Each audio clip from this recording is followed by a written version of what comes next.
The cup of coffee on your desk has gone cold. You noticed it an hour ago. The steam was gone, the warmth had left it, and some part of you registered this the way you register weather in another city. A fact, not a feeling. You meant to get up. You didn't get up. This is where most people would tell you something is wrong, that the cold coffee is a symptom, a small red flag waving from the surface of a life that has stopped working. But sit with it a moment longer. Look at the cup. It isn't empty, it's full, just not warm anymore. That's closer to the truth of it than anyone tells you. Because the thing you've been calling numbness, the flatness, the gray, the sense that you're watching your own days through a window slightly fogged, it isn't nothing. It feels like nothing. But nothing doesn't ache faintly at the edges the way this does. Nothing doesn't make you tired. This is the quiet that comes after a room has been too loud for too long, not silence.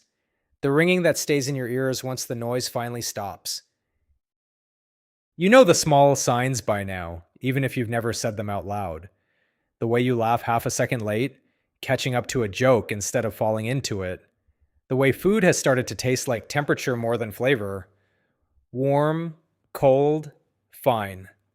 The way you scroll for an hour and couldn't tell anyone a single thing you saw. You reach for people the way you reach for the cold cup, out of habit. Your hand knows the motion. The warmth is just not there to meet it.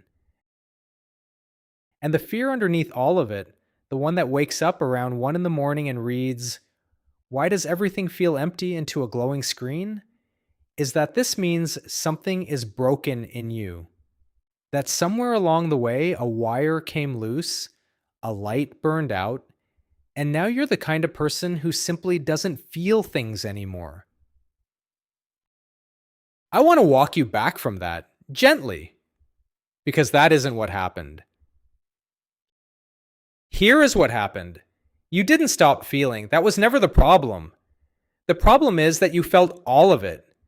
Every hard week, every disappointment you swallowed so it wouldn't land on anyone else, every time you said, "I'm fine," because the truer answer would have taken more from the room than the room had to give. You felt it, and you felt it alone. Think about what that actually means, to carry something alone, not the poetry of it, the physics. A weight you can hold for a minute with one arm. A weight 2 people can carry between them for a mile. And a weight that, when there is no one on the other end of it, you eventually have to set down on the ground because your body was simply not built to hold it standing up forever. That's what the numbness is, not the dropping of the weight in defeat. The setting of it down because no one came to take the other side. A body that carries alone for long enough learns to go still. It learns that feeling everything, with no one to feel it with, costs more than it can keep paying. So it turns the lights down. Not off, down. It dims the room so you can stay in it. That's the part worth saying plainly because no one says it. The numbness was a kindness your body did for you. It is not the malfunction. It is the safety feature. When too much current runs through a house, the breaker doesn't fail. It trips. It chooses the dark over the fire. What you've been treating as proof that something in you is broken is actually proof of how much you were trying to protect and how long you protected it by yourself.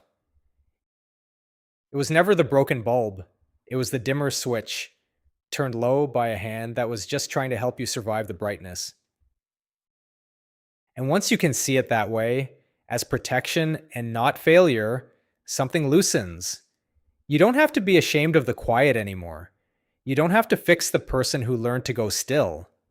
You only have to understand that they were doing their best with what they had, which was, for too long, only themselves. Now, here is where the other videos make their promise. Get your spark back. Reignite your passion. Feel alive again. As if there's a switch you've been too lazy to flip, and all you need is the right morning routine, the right amount of willpower, and the lights come blazing back on.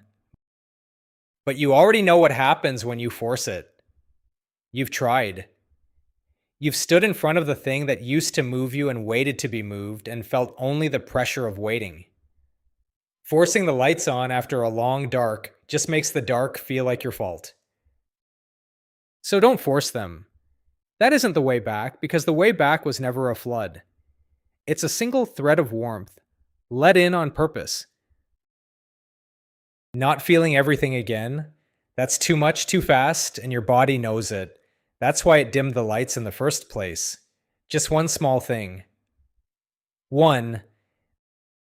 The actual weight of a blanket across your knees, noticed instead of ignored. The specific warmth of the sun through a window on the back of your hand. A name you haven't said out loud in a long time, said quietly, just to feel the shape of it leave your mouth.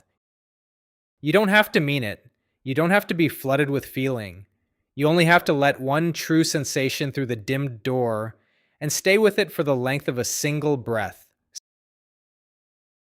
So pick up the cup, the cold one, the one that's been sitting there reproaching you all afternoon. Don't drink it, just hold it. Feel the cold of the ceramic against your palms. Really feel it, the way you'd feel it if you were describing it to someone who'd never held a cup before. The smooth weight of it. The chill that means it's been waiting a while. The small fact of your own hands. Still here. Still able to notice cold. That's it. That's the whole thing. Not a breakthrough. Not the lights coming back on. Just one cold cup. Felt on purpose by a person who has been feeling almost nothing for a long time. And maybe, holding it, you notice something else. That you wanted it warm. That somewhere, under the flatness, there's a small, quiet preference still alive in you. The want for warmth instead of cold. That want is not nothing either. That want is the pilot light that never actually went out. So you stand up, not because you've been fixed. You haven't been fixed. You don't need to be fixed. You stand up because you've decided to make one warm thing today. You pour the cold coffee out, you watch it go, and you put the kettle on. And while it heats, you stay near it. You don't reach for your phone. You let yourself hear the small rising sound of the water, the click, the steam beginning again. One warm thing, made on purpose. When you wrap your hands around the new cup, you feel the warmth come back into them. And this time, this is the only thing that's different, and it's enough. This time you notice that you felt it. You're not carrying it alone anymore exactly. You're just learning to set one corner of it down on purpose, instead of all of it from exhaustion. That's not the same as being fine. It's better than fine. It's the first warm thing, and you were here for it. The cup in your hands is full, and now finally it's warm again.